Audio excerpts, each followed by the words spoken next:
Stars and Gripes and President Donald Trump did a sit-down interview with NBC this week where he was asked about two ICE killings which have dominated headlines. After the shooting of Renee Good, you said ICE made some mistakes. What were the mistakes? Well, look, I'm not happy with the two incidents. It's not, it's both of them, not one or the other. He was not an angel, and she was not an angel. You look at some tapes from back, but still, I'm not happy with what happened there, and nobody could be happy, and ICE wasn't happy either. But I'm going to always be with our great people of law enforcement, ICE, police. We have to back them. If we don't back them, we don't have a country. No one wants to see people killed. And last week, I made the argument that the media was putting lives at risk by fueling violent protests with dangerous rhetoric. It is why Preddy was so angry with the world that he was out there kicking cars and wrestling with law enforcement with a gun in his holster. This is a moment the news movement filmed on January 13th, showing a man who appears to be Al Preddy interacting with federal immigration agents 11 days before Border Patrol shot and killed him. Our footage was analyzed by the BBC, whose facial recognition technology confirmed his identity to a 97% degree of accuracy. But of course, for hack journalists here in Australia, all nuance is lost over this issue. And all of a sudden, people who have said the most unhinged, inflammatory things are daring to lecture us. Meet Linton Besser from the ABC's Media Watch. He is the man who, in the wake of Charlie Kirk's murder, said this. Hello, I'm Linton Besser. Welcome to Media Watch. And first tonight, we turn to the land of the free and home of the brave, where both freedom and bravery are in rapid retreat as media titans bow to the new America. Jimmy Kimmel exits from a back door of the Hollywood Theatre. Jimmy, we love you. Stay strong, man. ABC America axing the show indefinitely after comments from Kimmel during Monday night's programme. His crime? Making light of the murder of Charlie Kirk, the caustic right-wing polemicist who in death has been proclaimed a martyr by the cause. This man is so immoral that he disparages the dead and riles up the mob. Now, why wouldn't you go protest if you genuinely believed that the land of the free was no more? And to slander and disparage a man murdered because of political extremism on the left, describing him as caustic, well, that's just disgusting. But this man had a message for all of us about acceptable speech and about the dangers of following narratives. As the New York Times explained, on Sunday morning, reporters on many TV networks were poring over multiple videos of the shooting over the weekend. But on Fox News, hosts, reporters and guests appeared laser-focused on supporting the Trump administration's official narrative. So too, Australian television host Rita Panahi. No good comes from coming to a violent uprising with a loaded gun and extra ammo and violently obstructing law enforcement officers. That's what happened in Minneapolis, and that's why a man is dead. A view rejected out of hand by her colleague, Sky's star anchor Andrew Bolt. They shot him, and Christine Noem, Trump's Secretary for Homeland Security, then lied about it, calling the dead man, Nurse Alex Pretty, a terrorist. Sorry, what point are you trying to make there, Linton? One of our hosts had an opinion, and another host had a different opinion. Imagine if the national broadcaster here in Australia had some diversity of opinion, some debate, rather than simply regurgitating radical left-wing viewpoints that the man gunned down in an assassination was immoral.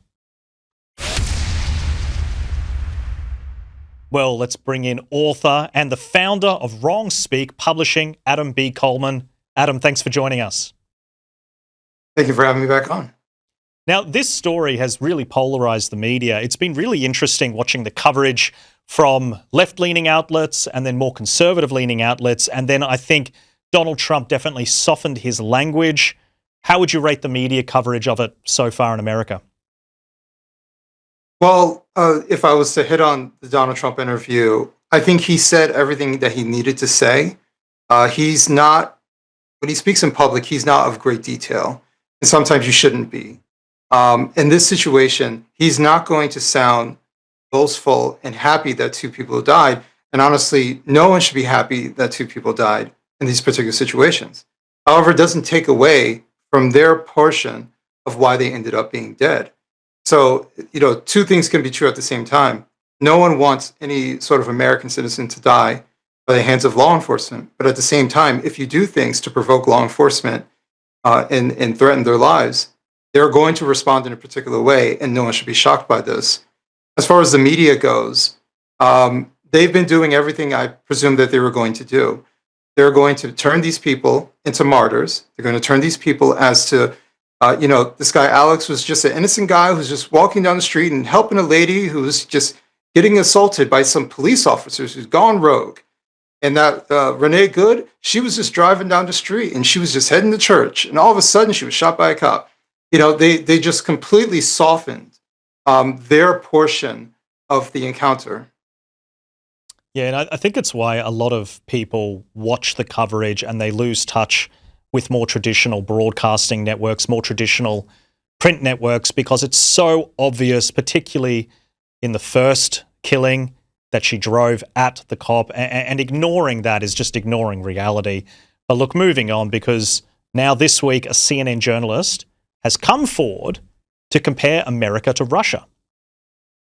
I kind of posited the idea that, is there a time where the U.S., if things continue on the way they're going, they start to become kind of the pariah on the global sports stage the way that Russia has? Right. Or global villain. I like that term. Adam, is America a global villain? And what is going on in your country with the self-loathing, with the self-hatred of their own country? The first thing I thought about when I heard that is the only people who say stuff like that are people who've never been to Russia and rarely leave the country outside of going to a resort somewhere. When you actually do leave the country and you talk to people, or we're a nation filled with immigrants. Why do you think so many people want to come here? Is it because we're so villainous, we're so evil, we're so terrible, or that they see something so great about us? Most people don't want to go into a burning house, all right? They want to get out of it. And so that's what they do when they come here. They see something wonderful about our nation.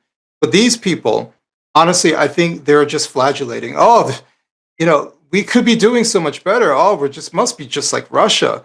It sounds good at dinner parties. It sounds good to a certain type of class of individuals.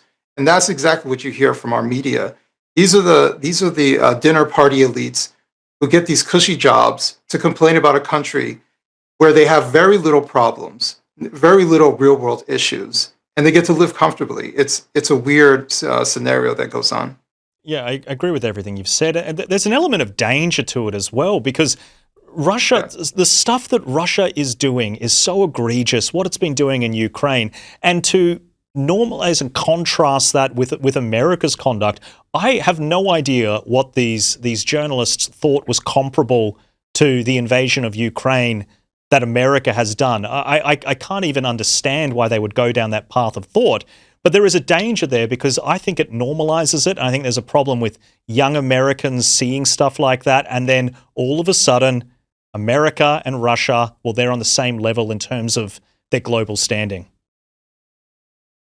Exactly. And it's not to say that our government hasn't done things that we wish they hadn't done. There's legitimate cause to complain about the war in Iraq, the war in Afghanistan, right? There's certain lies that the government has perpetuated, but it doesn't mean that these negatives completely outweigh all of the good that we've done. We're I believe at one point we were the number one nation as far as humanitarian aid. Why is NATO relying on us for all military goods, right? Like, you have all these things that we provide to the world.